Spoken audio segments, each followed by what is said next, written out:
Good afternoon, everyone, and welcome to the Shine Dome and to the Walter Burley Griffin Symposium, the Griffins Canberra 100 Years.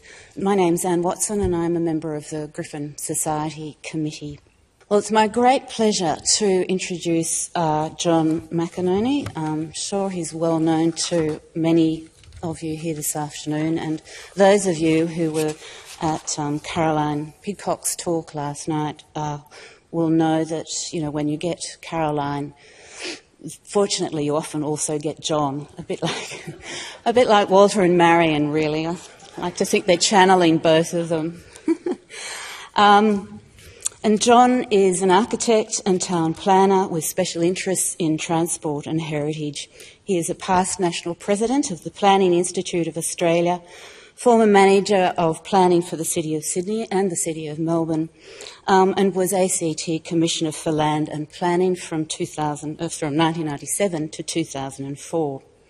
He's been an admirer of the Griffins since he resided at Newman College as a student in the 1960s, and I like to think of John, you know, lying in his Griffin bed in his Griffin dormitory and absorbing that kind of spirit. Anyway, that admiration has been informed and expanded by his subsequent outstanding planning career. So we're very lucky to have John here to introduce the symposium. Thank you very much.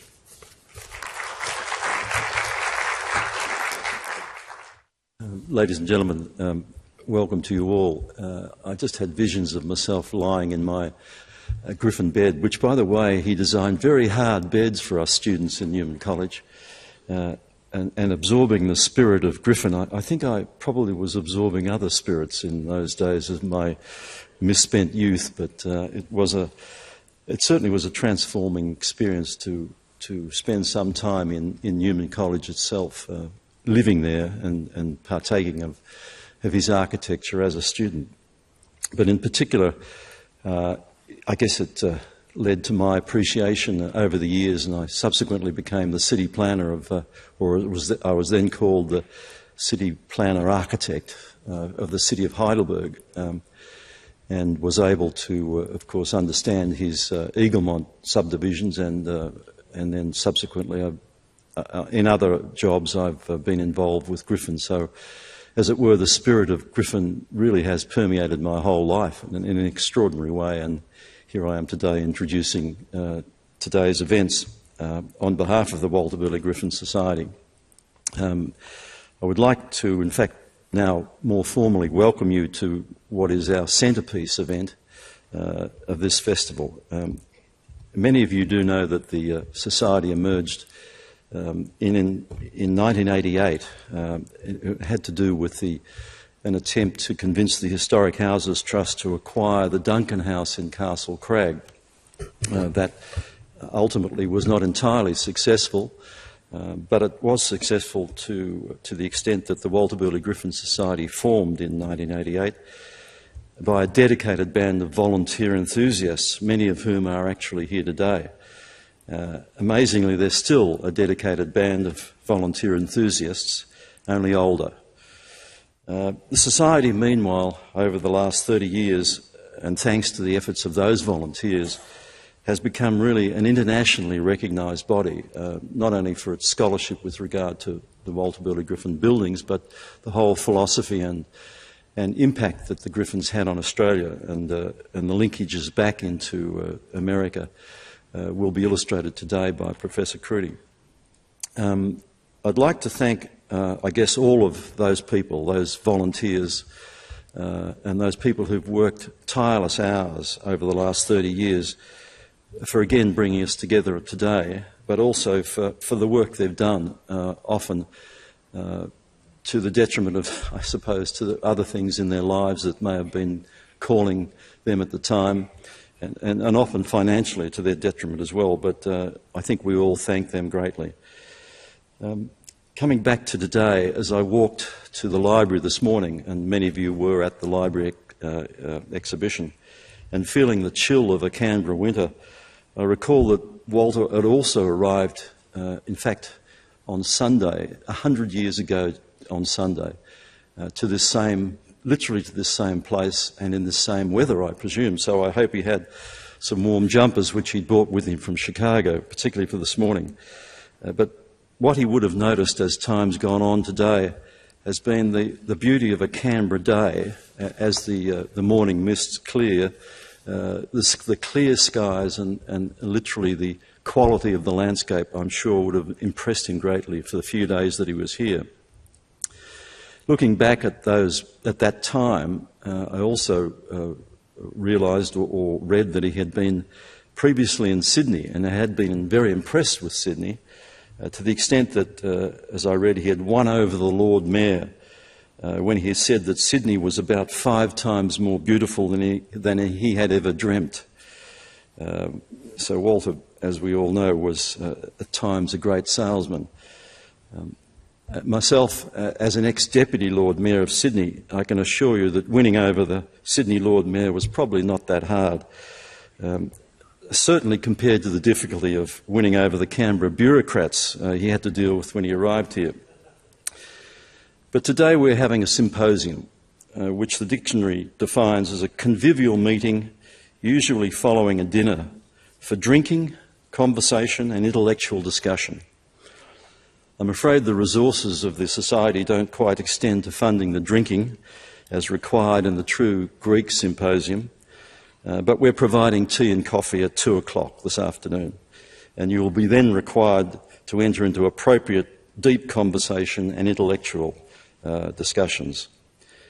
To guarantee the highest level of intellectual scholarship today, we had not 1, not 2, but 3 professors to stimulate our neurons. As you have heard, unfortunately, we have lost one of our professors. Not entirely lost, as he's in hospital waiting an operation, and we wish him well over the coming weeks. And we have, of course, our 2 remaining professors to ensure that his paper will be duly presented later on. And Anne Watson will further talk of each of their backgrounds as we move to the latter part of this talk. But in mentioning that difficulty of winning over Canberra's bureaucrats, let me put a plug in for more recent work done by the bureaucrats of today. One of my roles some years back was on the advisory panel which oversaw the preparation of the Griffin legacy document or report, which was in fact a strategic vision for the 21st century for Canberra. And let me quote from the introduction, which I think sums up in many ways the hopes of that particular Griffin legacy. Yet Canberra still has not realised its full potential. The landscapes and monuments are not matched by a cosmopolitan lifestyle expected of such an important national and international centre. Parts of the city give a glimpse of the grand civic design envisaged by Walter Burley Griffin, but other areas are an anticlimax. Traffic dominates the central streets. Outdated office precincts are lost in a sea of car parks and are deserted after office hours. The city in many areas is cut off from the lake by a ring of freeways. It is 9 years since that legacy report was tabled, and much good planning and implementation has been done. Particularly, I noticed the City to the Lake project and the light rail proposal, which is now in fact part of the current government's program. But the dominance of the motor car is still apparent, and the cosmopolitan lifestyle, except for some very small locations, is still missing in action. I'm sure this centenary year celebrations, though, will go a long way to creating that cosmopolitan lifestyle, and I believe that that lifestyle was in fact in the mind of the Griffins when they first conceived of Canberra. There's one other matter that I'd briefly like to mention, and that is earlier this year, Caroline Pidcock, our speaker of last night, and I had the great good fortune of spending a day at Frank Lloyd Wright's building Falling Water in Pennsylvania. And those of you who have been there will understand how impressed we were, and I thought it was probably one of the finest buildings I've been in, and I've been in many buildings in the world. Caroline and I both appreciated an extraordinary work of architecture. And it was quite unusual, but when I was there, I thought of one building in Australia which I thought had somewhat of the same character. And it wasn't Newman College, strangely enough. It was, in fact, Marion and Walter's Foley Otto at Eaglemont. And those of you who know that building will remember that it's only 24 feet square. It is, in fact, 12 foot by 12 foot. A tiny building, a tiny domestic dwelling, which Marion said, and this is a direct quote from her autobiography, "You might say that our one moment of pure romance in our lives was that moment we spent in Foley Otto, the cheapest, the most perfect and charming house in the empire." And that was her opinion of the building.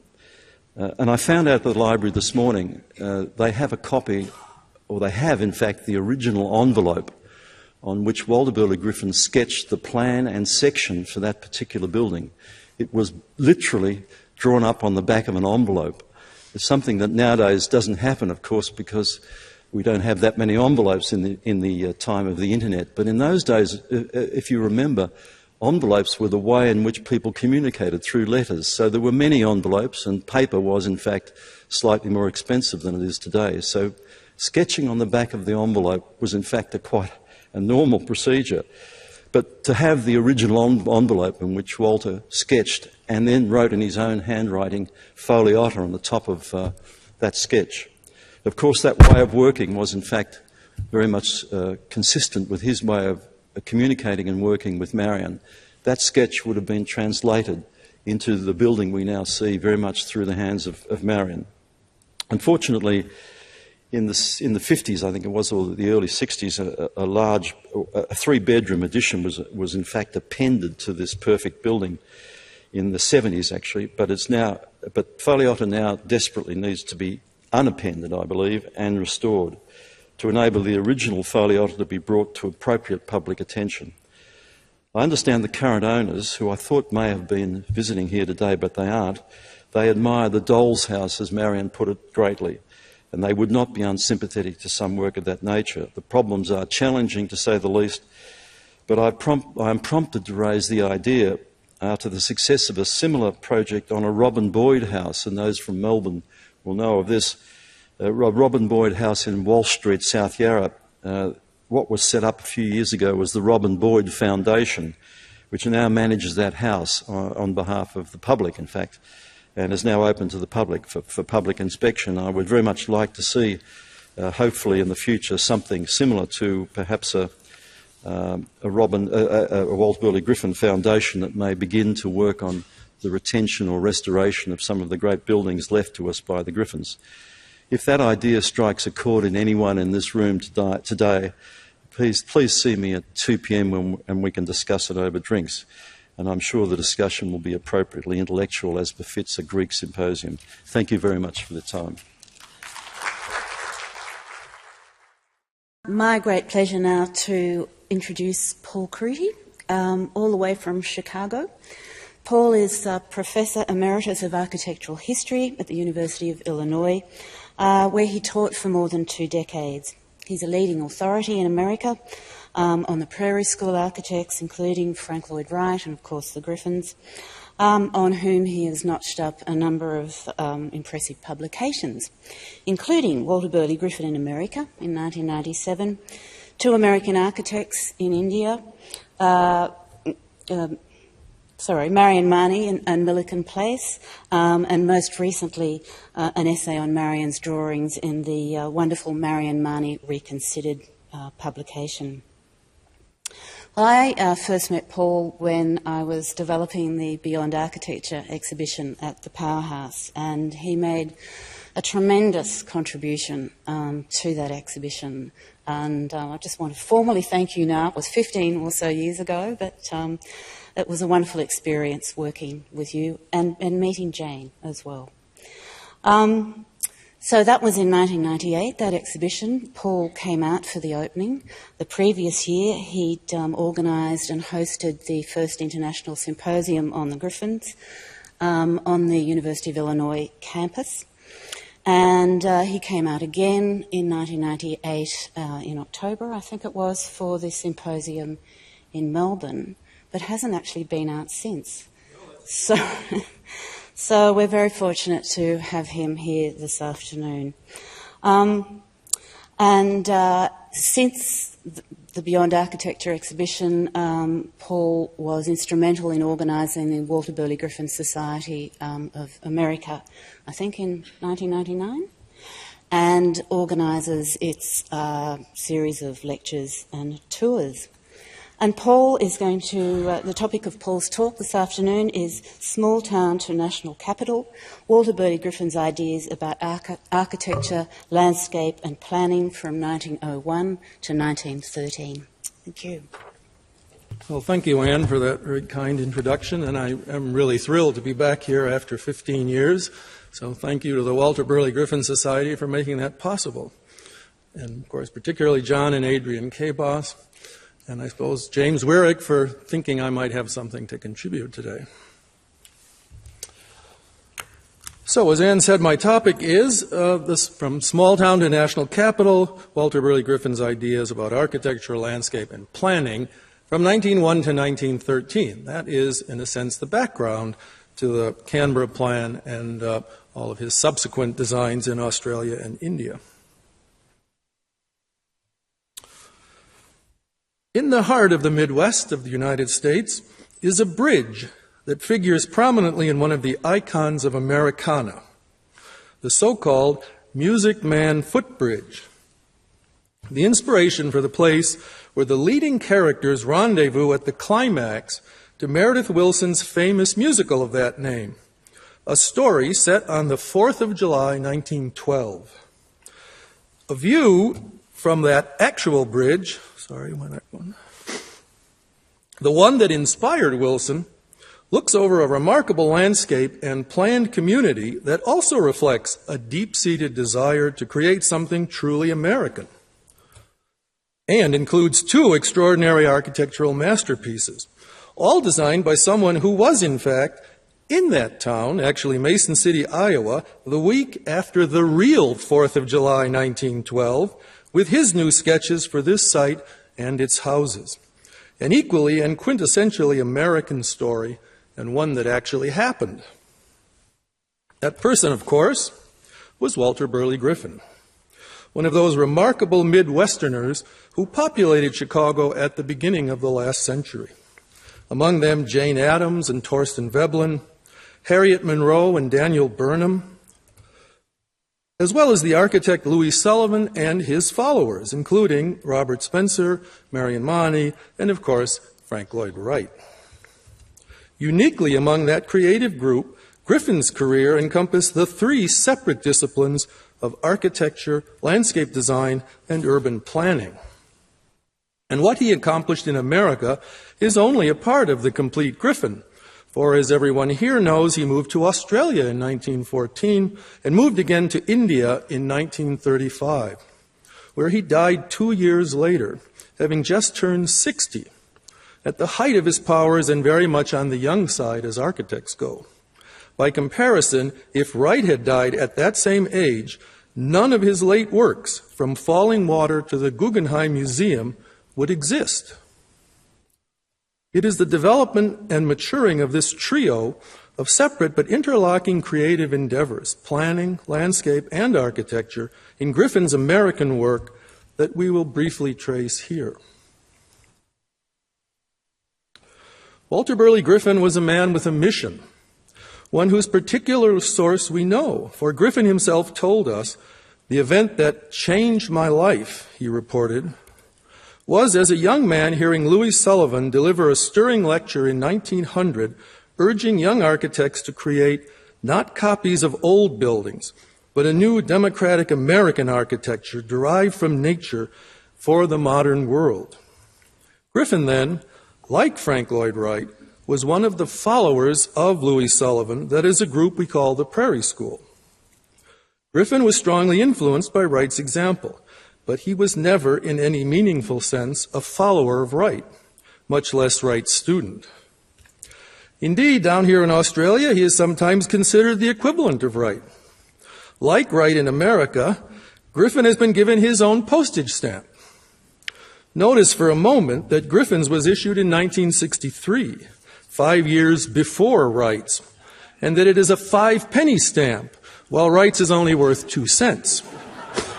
I grant you Wright's name is bigger, but no surprise there. Beyond that, Griffin has his own commemorative medal. Of course, he has his own lake here at his capital city, Lake Burley, Griffin. But he even has his own rest stop on the way to Canberra. To repeat, it was most importantly Sullivan's ideas that set Griffin on his path to one aspect, at least, of his life's goal: to create an architecture that was rational and functional, yet was also expressive and responded to nature and to its culture. To this, Griffin added his own requirement, not explicitly found in Sullivan's work, that this architecture itself be fully a part of and respond to its natural and cultural surroundings, the environmental and urban contexts in which it is placed. Once this approach was fully formed in his imagination, it remained with him throughout his career, wherever his practice took him. So now, in order to shed some light on Griffin's work in Mason City, and to see how the Canberra plan fits into all of this, as well as Griffin's August 1913 first visit to Australia, we will take a few moments to trace his career through Canberra and up to the point when he arrived in Mason City on that July day in 1912. Incidentally, I invite you all to spend a May Day in 2014 in Mason City, touring all the Griffin houses next year when the American Griffin Society holds its 15th annual meeting there. And we'll even see some Wright buildings. Growing up in Chicago's western suburbs, Griffin, by his senior year at Oak Park High School, had decided to become a landscape gardener and paid a call on the famous O.C. Simons, one of the creators of Chicago's Graceland Cemetery, who advised him to study architecture instead, that being a real profession and one that would allow him the means to pursue landscape gardening at his leisure. Which Griffin did, enrolling in one of the country's most important and earliest architecture schools, the University of Illinois. In the fall of 1895, he entered the strict program of architectural studies instituted by Nathan Clifford Ricker, a towering figure in American architectural education who had studied at the Bau Academy in Berlin. Ricker placed particular emphasis on the science of building rather than the traditions of design. And here is Griffin, lower right, 2 rows below white-bearded Ricker. Following graduation in 1899, Griffin found a job in Chicago's Steinway Hall building where he worked for the next 2 years. The little group of progressive architects here included Griffin's first employer, Dwight Perkins, later father of Chicago's Greenbelt Forest Preserve system, the talented and generous Robert Spencer, who later proved to be one of Griffin's strongest local supporters, and Spencer's friend Frank Lloyd Wright, who had only just moved his practice to suburban Oak Park.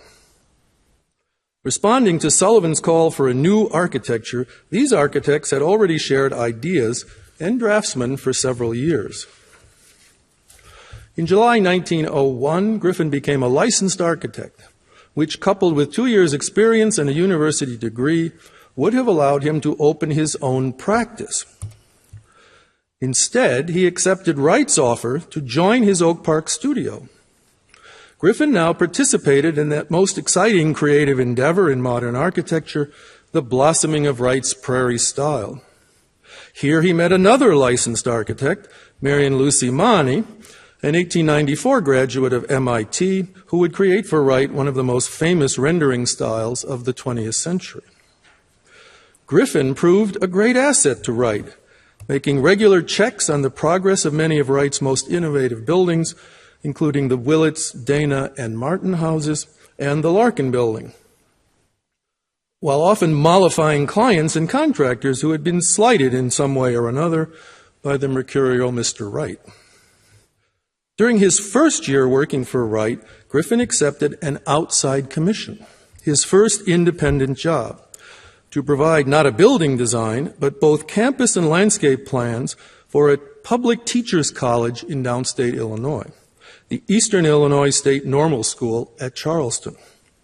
Setting a formal garden and drive in front of the principal building, Griffin created naturalistic groupings of trees and shrubs around the rest of the site. He listed his profession as landscape gardener, as you see on a page from the specifications. His landscape credentials at this point consisted of his wide-ranging personal study and his innate ability. By his second year in Wright's office, Griffin was providing landscape plans for many of the houses, a subject of little interest to Wright at this time, including the plantings of the Ward Willets house, clearly meant to capture various views to and from the house, and the famous floricycle garden for the Darwin Martin house, which was to provide a changing panoply of color and form throughout the growing season, organized in a structural manner, treating plants almost like architectural elements. And then, after more than 4 years with Wright, including running the office while the Wrights were in Japan in 1905, and apparently without any prospect of partnership, in spring 1906, Griffin left Wright and returned to Steinway Hall as an independent architect, giving himself the title of architect and landscape architect. Indeed, his first commission was not for a building, but once again for an elaborate landscape plan for the Northern Illinois State Normal School. Griffin called for formal plantings on axis and a picturesque garden spreading out from it. By this time, he had enough practical knowledge about nurseries and suppliers successfully to complete such a large-scale undertaking in a way he lacked in 1901. Yet architectural design was to be Griffin's bread and butter, as O.C. Simons predicted. In his first house, designed as an independent architect, created later in 1906 for a Chicago developer, Griffin's first Prairie Style emerged full-blown.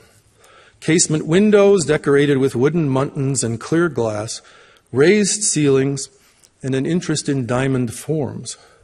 The plan is of particular importance. Here, Griffin produced the first L-shaped or open plan. The plan provides a flowing interior spatial effect within a simple square or rectangular footprint, in effect reducing the complex Wrightian spatial revolution to a repeatable formula that was easy to build. It was to become the standard plan of the low-cost house of the Prairie School, as you see in this example by Griffin himself. Griffin naturally worked not just to design innovative yet elegantly simple buildings, but to unite these buildings with their landscapes.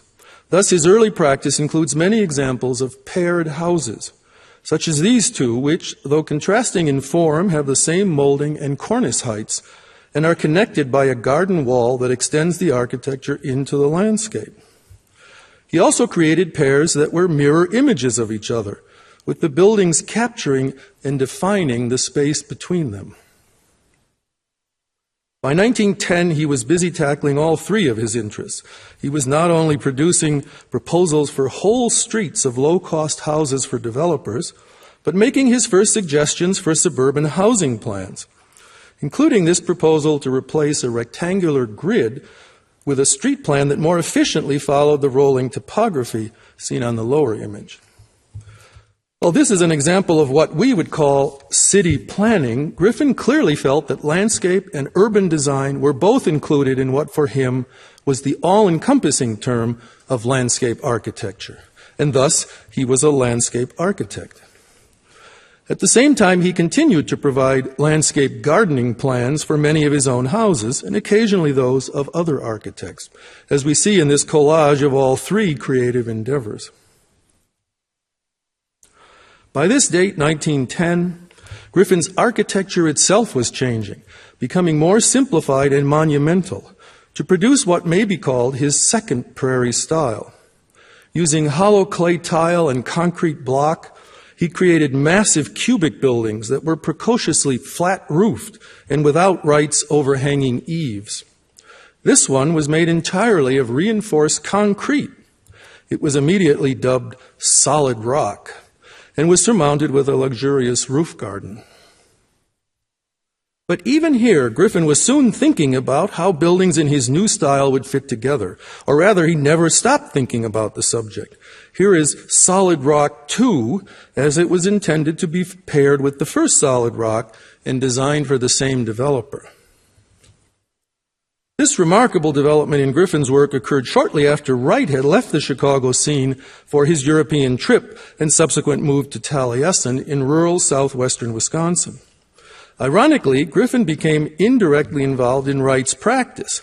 When Herman von Holst, the architect who agreed to finish most of Wright's projects, promptly hired Marion Money to do the design work.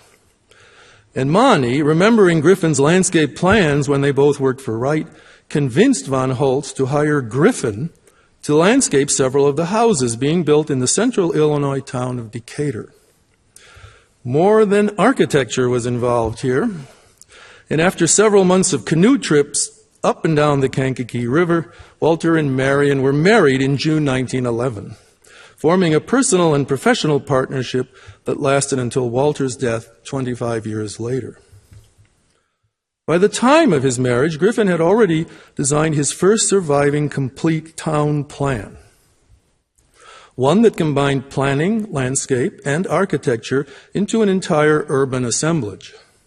It was to be called Idalia, after Ida, the wife of the client, Chicago developer Edward Stanton, and to be built in south-central Florida, inland from the Gulf of Mexico. Here is the first existing record of Griffin's ideas about city planning. Public buildings grouped around a central mall and surrounded by less formal residential districts. On the site plan, Griffin provided a list of tropical plants to be used by Stanton, and several months later designed a store and warehouse building to be located near the main dock from the river. City planning, landscape design, and architecture in a single project.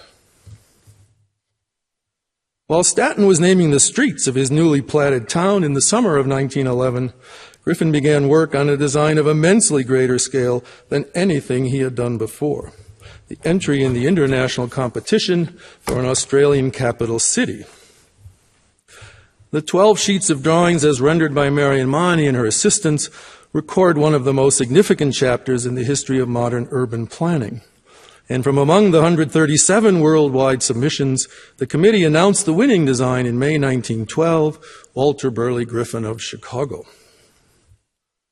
The wide-ranging sources that Griffin could call upon for Canberra included Chicago's Columbian Exposition, which had overwhelmed him as a 16-year-old, as well as Frederick Law Olmsted's picturesque planning of Riverside, a suburb nearby his hometown of Elmhurst, whose entire existence was defined by its natural surroundings. Similarly, Griffin drew upon such city plans as Wren's scheme for rebuilding London and L'Enfant's plan for Washington, D.C. He eagerly studied the literature of the English Garden City movement and the City Beautiful movement, especially as embodied in Burnham and Bennett's 1909 plan of Chicago, which, by appearing just before he began his own city, challenged or confirmed many of his ideas. Griffin's outspoken progressive stance, as well as his avid embracing of Henry George's single tax idea, played key roles in his thinking. As he explained, "I entered this Australian event solely because I have for many years greatly admired the bold radical steps in politics and economics which Australia has dared to take." In Australia, he was warmly embraced, at least in some quarters, as a single taxer and social reformer, as you see on the left, and as architect and Democrat. As James Wyrick has long argued, Canberra, quote, was intended to express in physical form the true nature of the democratic experience. The site, and please forgive the irony of my explaining this here to you, can I say, a rolling valley surrounded by hills and bisected by the wide stream bed of an intermittent river, was dominated by the hill in the background, Mount Ainslie, which was not included in the competition site plan showing the proposed city limits. Griffin selected it as the defining feature of his entire plan. Here it looms above the city and water. He proposed that the whole mountain be a nature reserve, and it still is, as you know. The axis defined from Mount Ainslie to the highest point in town became the generating line of the whole plan. Where this line crossed the river, Griffin created a cross-axis to be given expression by creating a series of lakes, the central three of which would be formal and geometric, and the outer two left irregular. Thus, the basic format was determined by the landscape. Griffin intended his plan to provide a legible cipher of the interrelationship among the political, economic, cultural, and spiritual forces at work in a progressive, democratic nation. The very placement of the public buildings in the Great Federal Triangle, descending from the low hill to the central lake, revealed the relative positions of the branches of government. Although the competition guidelines only called for the general placement of some 38 public buildings, most entries included perspective renderings that attempted to give a corresponding architectural image to the city. Griffin went beyond this, making complete designs for all of them, and adding a structure of his own, the capital, that was to serve as, quote, the figurative embodiment of the spirit of Australia. David Van Zanten has recently written that the amazing thing about Canberra is that Griffin produced something ceremonial, natural, and structured all at once. Indeed, we would add that there is simply no real precedent for the hierarchies of building placement, the configurations of subtle changes in topography, and the unity of landscape to urban design found in the plan of Canberra. Winning the Canberra competition instantly changed Griffin's life. It was immediately reported in the New York Times. The closest Frank Lloyd Wright had come to national publicity by this time was the Chicago Tribune's headline that he had run off to Europe with the wife of one of his clients. Congratulations poured in, plus a host of lecture invitations, including, of course, the Chicago Single Tax Club, where he lectured about possibilities in an organic city, to which, as you see, ladies are invited, as well as feature articles in prestigious journals like the Architectural Review and Architectural Record. In the Chicago Tribune, the famous critic Harriet Monroe proclaimed that Griffin's success had, quote, scored a point for the Chicago School of Architecture, noting that this young architect was for 5 years a partner of Frank Wright. But that more importantly, like Wright, Griffin, according to Monroe, quote, drew courage and inspiration for original design from the example and precept of Louis Sullivan. Crucial to the present discussion, Griffin applied his Canberra experience to two major planning projects in 1912, a subdivision north of Chicago and the development in Mason City. The first, Trier Center neighborhood, involved developing 9 acres into 35 house lots. The site plan shows the new street and the houses arranged in pairs, most connected by walls and set to the outer edges of their lots to provide maximum open space, with interior spaces arranged so that, despite their closeness, the houses would provide private views to the landscape and not into their neighbors' living rooms. As he had done at Canberra, Griffin not only located each house, he actually designed all 35 of them. They would be of hollow tile with concrete veneer, low, flat-topped buildings with open plans. As a mark of its importance to him, Griffin took the unusual step of commissioning a plaster model to complement the site plan. In a manner quite different from a perspective rendering, the model, unfortunately lost, reveals what a group of 35 Griffin houses might look like. Even more unusual, the model includes Griffin's landscape setting, albeit in very schematic form. The scale of the buildings in relation to the landscape is key. Just as at Castle Craig a decade later, he did not want luxurious mansions of the kind springing up at nearby suburbs to blight his landscape. Not only did Walter invest his Canberra prize money in Trier Center, Walter and Marion planned to move into one of the houses. Their own house would have been the first house that the 35-year-old Walter or the 40-year-old Marion had owned separately or together in their entire lives. A crystalline expression of hollow tile and concrete with a 2-story living room, its decorative system of rotated squares producing the diamond piers along the upper walls. And then in that same year, 1912, Griffin arrived in Mason City, Iowa, 400 miles west of Chicago, a town that had already received designs for 2 houses and 2 commercial buildings from Frank Lloyd Wright. Let's review that chain of events first. In 1908, Wright had provided one of his many fireproof house plans based on Griffin's open plan concept to a doctor, which was built immediately. By year's end, Wright had garnered the commission for a pair of linked commercial buildings, the City National Bank and Park Inn Hotel. Construction began in late spring 1909. By the way, the hotel has been wonderfully restored and will be the site of our Griffin Society meeting next year. During one of his trips to Mason City, Wright met Joshua Melson, an acquaintance of the clients of the bank and hotel, Markley and Blythe. Melson, who was a contractor and developer, in 1907 and 8 had acquired tracts of land, including one he called River Heights, near the south side of the stream that ran through town, and began building modest houses on his lots, like this craftsman bungalow.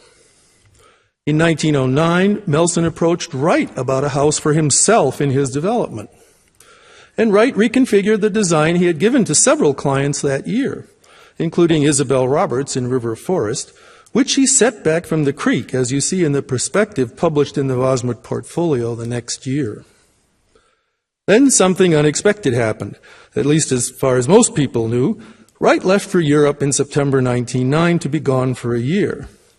He hurriedly tried to sew up everything before leaving, turning over the rest to Herman von Holst, who hired Marion Money to do the design work, as we have heard.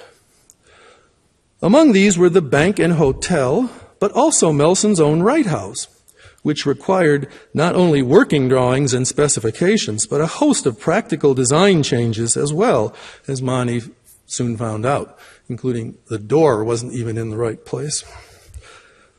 Melson traveled to Chicago, as Money recorded in The Magic of America, to inquire about his house, and there met Griffin through Money. Melson presumably went back to Mason City with a glowing report about Griffin, because by spring 1912, Griffin was designing a new house for Melson, who had given up on his Wright House. We'll get back to that Griffin design soon. And was actively being approached by Melson, Markley, and Blythe about a much more substantial development. And so in late spring, the Griffins began work on this picturesque tract of land, designing houses, but hoping for much more. The difficult site had resisted development, which had passed it by in the 1880s. Here is an aerial drawing with the cliffs a bit exaggerated, and left it a garbage dump by 1910. Its weathered cliffs an occasional source of low-grade limestone at an abandoned quarry. The 18 acres, measuring roughly 800 by 1,100 feet, were divided by Willow Creek into a raised plateau above the steep cliffs, which they dubbed Rock Crest, and the gently sloping floodplain below, called Rock Glen. Melson was the principal property owner of Rock Crest, while James Blythe, the lawyer involved in the Wright Bank and Hotel development, was to manage Rock Glen.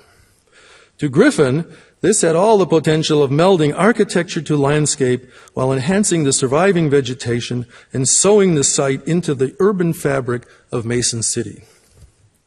Thus, in mid-July, that week after the 4th, he traveled to Mason City to submit sketches for the first 2 houses, one in Rock Glen and Melson's own house on Rock Crest, and to discuss broader planning issues. The house sketches were approved, but in addition, by the time he boarded the train for Chicago, presumably through the strength of arguments delivered in his quiet, intense way, Griffin had convinced the hard-boiled businessmen to relinquish their individual land rights for the benefit of a common area on the floodplain. The 4 partners, Markley, Blythe, Melson, and William Holohan, further agreed to, quote, preserve and improve the natural beauty of the stream and ground abutting it. All the houses, and the houses all to face the creek, would be approved, quote, in accordance with the plans and recommendations of Walter Burley Griffin, landscape architect. Thus, Griffin returned home with legal rights to the design of 18 acres of real estate. Walter and Marion worked together feverishly to complete the planning. From Griffin's own landscape measurements and botanic surveys, Monty created an aerial perspective in the form of an astounding 3-part Japanese screen. Here is part of it. While the office drafters drew an inked site plan. The creek was to be dammed to form a broad pond, just as at Canberra, crossed with a low bridge connecting the two sides. The property accommodated 19 houses, 13 on the bluff and 6 on the floodplain. The latter moved to the outer edges of the site, retaining the lowland along the creek for common use. On Rock Crest, Griffin spaced the houses more evenly, dramatically placing 3 of them on the cliff's edge and 1 just below it. As he had done at Canberra and was doing at Trier Centre, he not only suggested their placement, he designed the houses themselves.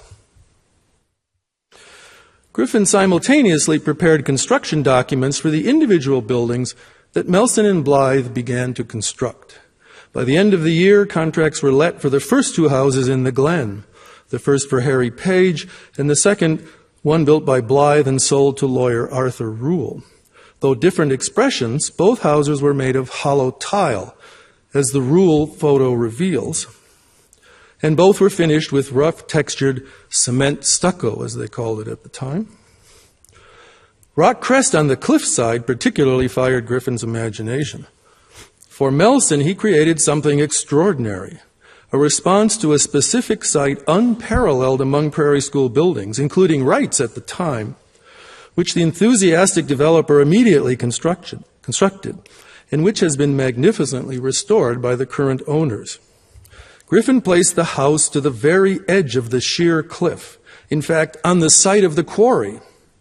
Reflecting the weathered limestone lining the creek, he covered the concrete frame with the same stone, set in courses mimicking the natural strata, so that it is virtually impossible to discover where the original layers end and the mortared courses begin.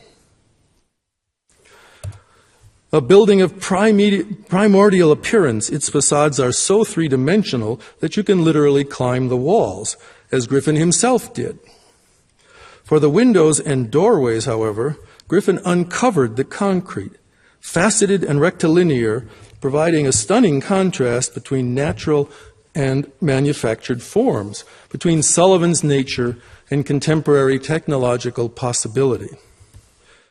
Finally, he set gigantic architectonic keystones atop the window wall, with the wooden muntin patterns in the casement windows bringing the diagonal lines produced by the keystones down to the foundation, as you see in the drawing, and by inserting one of the surviving originals in the spaces.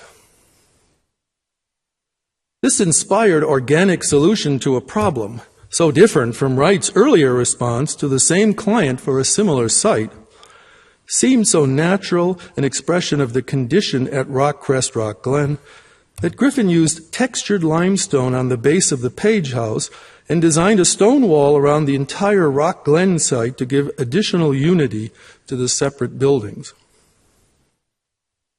And he added expressive stonework to the next house, constructed in 1913 in Rock Glen for James Blythe himself.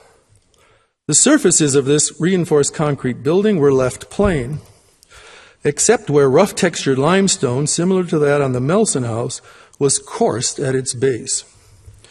To the main facade, Griffin added the expressive geometric ornament that characterizes his later work. Below the casements with their red glass triangles and the decorative panels, he placed a gigantic pane of tempered glass that nearly 100 years later still affords a remarkable view from the living room out to the communal spaces of Rock Glen. The second house contemplated for Rock Crest was for another partner in the original contract, William Holohan, whose lot just west of Melson's house contained a recessed grotto on its steep slope. Placed partway down the cliff and incorporating the grotto, the house would be entered from above, where a grand staircase descended to the dining room, which in turn overlooked a 2-story living room that gave onto the hexagonal porch enclosing the grotto. Holohan, alas, chose not to build this choice example of Griffin's later American style. Toward the end of 1912, Griffin heard about the political skirmishes that threatened Canberra and arranged a visit to inspect the site in 1913, the trip we are celebrating today.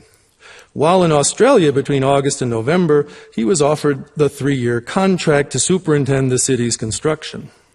Despite the great career risks involved, he accepted immediately. Returning to Chicago, he set about organizing his practice to let him leave.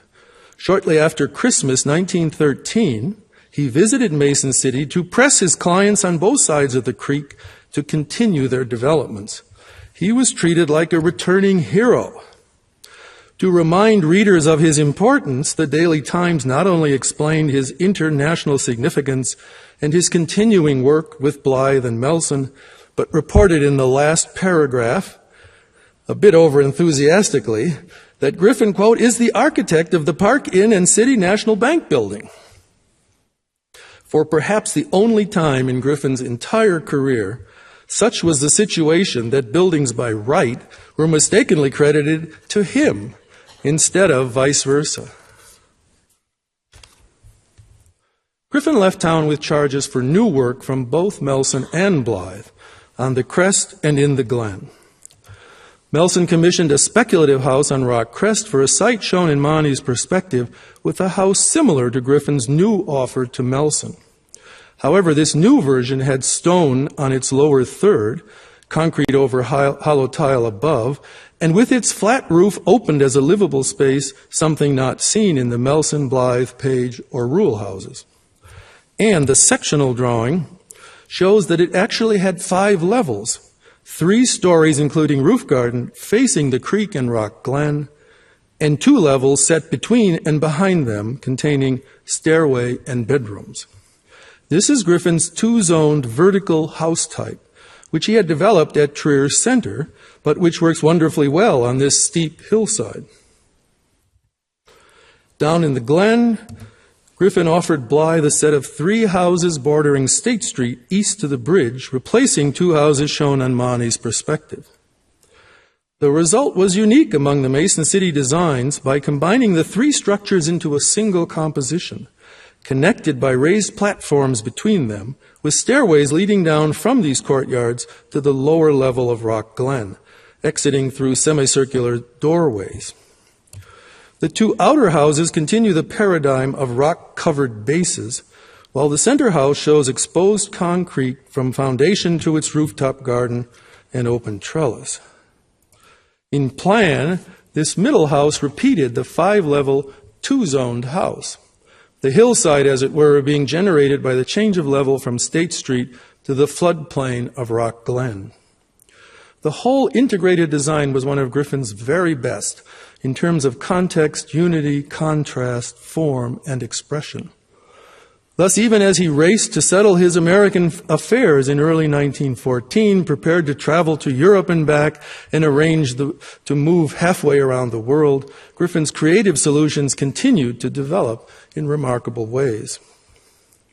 But shortly after this, the Griffins did indeed begin their Australian sojourn, expecting to be home in 3 years, in fact, never returning to their American practice.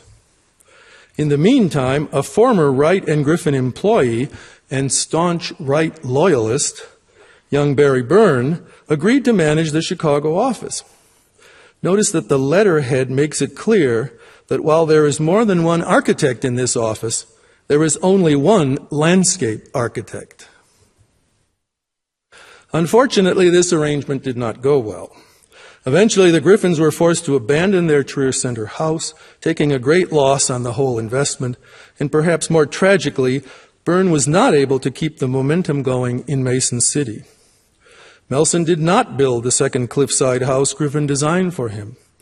Byrne did create a version of the 3 houses for Blythe, overseeing a revision of the one closest to the creek, which we now call the Schneider House, and substituting his own weak designs for the other 2.